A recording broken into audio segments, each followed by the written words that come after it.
Alors, dans quel état d'esprit est-on quand on fait un troisième long métrage après avoir fait 20 millions d'entrées? On est... bon, non, ça va, en fait. Pas Ouais, non, trop mais de c'est vrai. stress. Sincèrement, je suis anxieux et un peu... voilà, évidemment, mais je pense que je le serai... c'est tellement démesuré, les 20 millions d'entrées et les 7 millions à l'étranger. Parce que donc le film était à 27 millions. 27 millions d'entrées pour un film, c'est quand même délirant. C'est tellement énorme qu'il n'y a pas de comparaison à faire, il n'y a pas de... C'est pas... Je suis pas... voilà, moi ce qui compte c'est de me dire, d'être heureux de mon film, d'avoir le sentiment que les gens adhèrent à l'histoire, accrochent aux personnages, rient aux gags, quoi, et aux situations comiques du film, et sont émus par l'histoire. Et voilà. Et depuis qu'on fait les avant-premières et que dans les débats après les projections, il y a un réel enthousiasme du public, ça va mieux. Surtout après 3 ans de boulot. Comment vous est venue cette idée? Je vous sens plus original, du coup, ou à prendre plus de risques avec le premier, vous adaptiez une pièce de théâtre. Ouais. Le deuxième, on sentait quand même l'influence de certains sketchs de votre Oui, spectacle. c'est vrai, c'est Celui-ci, vrai. on le sent C'est vrai que plus original et je trouve ça du coup plus intéressant parce que je trouve que vous vous lâchez plus, enfin, vous êtes plus inattendu.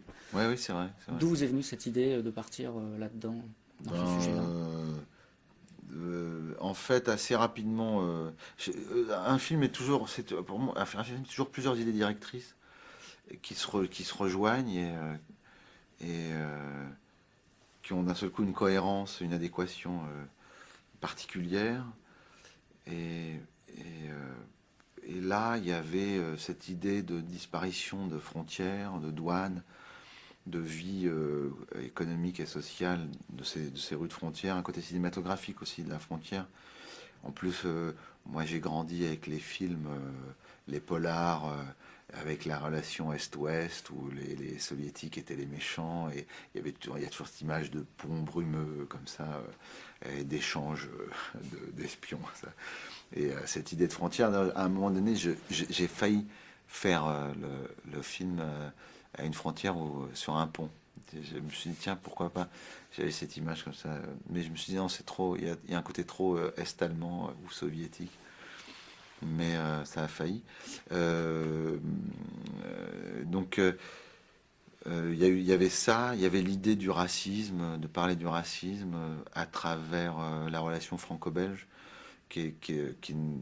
où ça reste une comédie tout en étant assez grave, quoi, parce qu'il dit des choses terribles. Il est très. Je voulais qu'il soit aussi dur et aussi fou, quoi. Il est barré, c'est un dingue. Parce qu'il va jusqu'au bout de.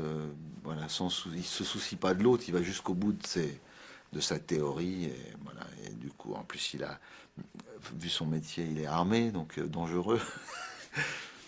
Et il y avait ça, et puis. À travers aussi il y avait aussi l'idée de cette histoire d'amour internationale qui est un peu l'histoire de mes parents. Il y avait l'histoire de ce couple François Damiens, Karine Villard, qui est aussi des gens que j'ai rencontrés, qui sont, enfin, je dirais le couple n'a pas existé, mais j'ai rencontré des commerçants qui se sont retrouvés sur le carreau parce que plus personne allait s'arrêter à la douane, donc les gens n'allaient plus consommer, quoi. Et à part les fonctionnaires, il y a beaucoup de commerçants qui ont eu du mal à survivre au passage à l'Europe. Et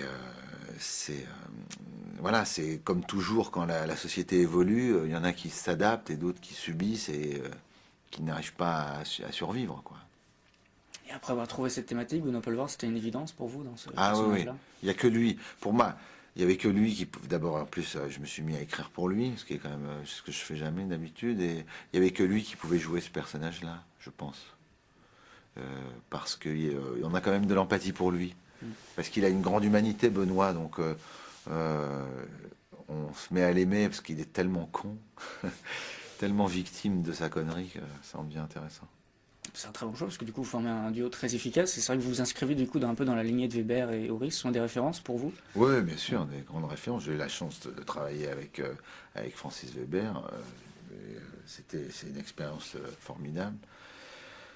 Je suis proche de lui d'ailleurs, parce il a même, il lit mes scénarios. Il fait partie des gens qui lisent mes scénarios dont j'écoute les conseils. Voilà, il a vu mon film, il aime beaucoup mon film, ça aussi ça m'a fait très plaisir. Il y a un petit clin d'œil à la fin quand, comment Karine Viard dit de François Damiens, oh, le con, il est con, mais qu'est-ce qu'il est con? Mais c'est le roi des cons. C'est un peu un clin d'œil au dîner de cons. Et puis, il n'avait pas vu d'ailleurs. Je lui ai dit, t'as vu, c'est Thomas, il me dit, ah bon. Et puis, voilà. Et Gérard Houry, oui, bien sûr. Moi, je me revendique de faire du cinéma français populaire. Et j'aime ça, quoi. Et je trouve qu'il faut qu'on est en France, on est français, il faut faire du cinéma français. Surtout que je pense que la technique et la manière de faire des comédies américaines, genre influencées hollywoodiennes, avec toujours les mêmes constructions, la même manière de raconter les histoires, les mêmes deux personnages principaux, puis les faire valoir autour. Ça y est, quoi. On a fait le tour. Maintenant, racontons des histoires plus simples, plus proches des gens, plus proches des petites gens qui sont les grands, en fait. Et voilà, c'est très important. Ce que j'aime aussi, c'est dans votre cinéma, c'est que vous donnez une grande place au second rôle. Ouais. C'est important pour vous, cette répartition? Ouais, c'est super important. Et ça aussi, c'est dans la tradition d'un Oui, cinéma fait, français qui n'existe enfin, qui n'existe plus. Enfin, je veux dire, il y a malheureusement, et à l'époque, c'était souvent les gens de théâtre, d'ailleurs, qui allaient faire du cinéma, des grands acteurs, et à l'époque, des grands rôles secondaires, où des acteurs disaient, ah ben, j'ai comment, des choses à défendre, quoi, un steak à bouffer, quoi.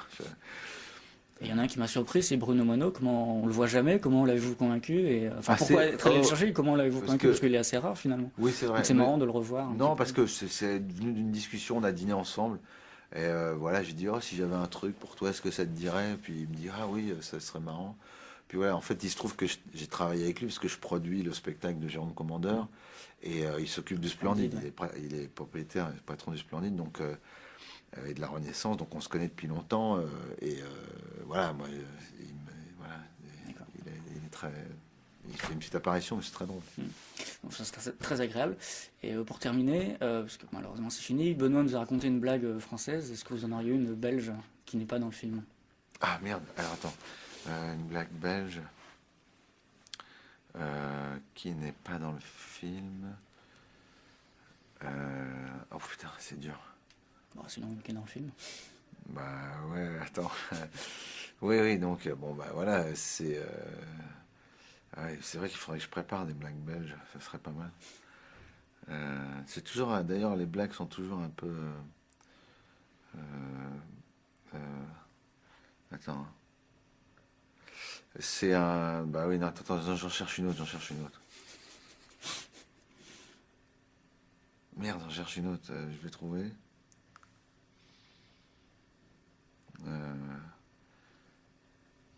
Non, j'en ai pas. Bon, pas grave. Désolé.